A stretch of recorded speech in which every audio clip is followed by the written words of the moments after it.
Ty si tam pri svojom pobyte postretávala aj všelijaké celebrity. Kto ťa najviac zaujal alebo prekvapil? Ja viem, že u nás na Slovensku možno nie sú až tak veľmi známi, ale je to spevák z jednej skupiny, ktorí sa volajú Jonas Brothers.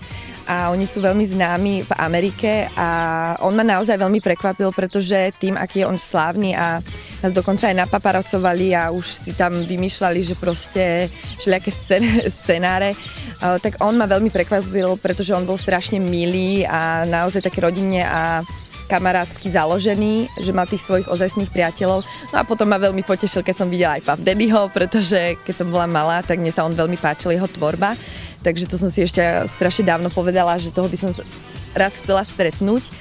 A ono sa to vlastne splnilo, ako dneska už nesledujem tak jeho tvorbu, ale on bol super. No a Paris Hilton ma tiež trošku prekvapila, pretože ja som si myslela, že ona je veľmi vysoká, pretože pôsobí vysoko, ale ona si zrejme vyberá na schvál nízke kamarátky, pretože mne bola úplne asi potadiaľto, takže tá bola tiež celkom fajn. Ja som mala o nej úplne inú mienku. Ty si vlastne bola na jej narodeninovej party a ona bola dlho známa ako taká divoká party girl, že veľakrát boli všelijaké fotky. Naozaj taká ešte dnes? To musím potvrdiť, že naozaj je tá party girl.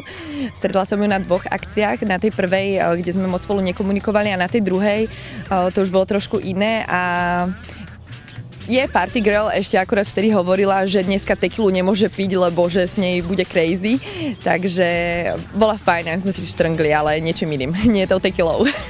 O čom sa dá porozprávať s Paris Hilton? Tak s Paris sme sa nerozprávali zase až tak veľmi dlho, keďže sme sa stretli na party, takže to bolo také bežné, ako sa máš, skadiaľ si a ako dlho sa zdržíš v LA, takže úplne taká klasika. Je niekto, koho by si ešte teraz chcela stretnúť?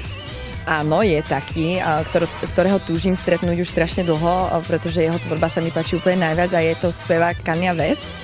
A ešte by som veľmi rada chcela stretnúť Beyoncé a Rihanu. Tak dúfam, že ich niekedy uvidím.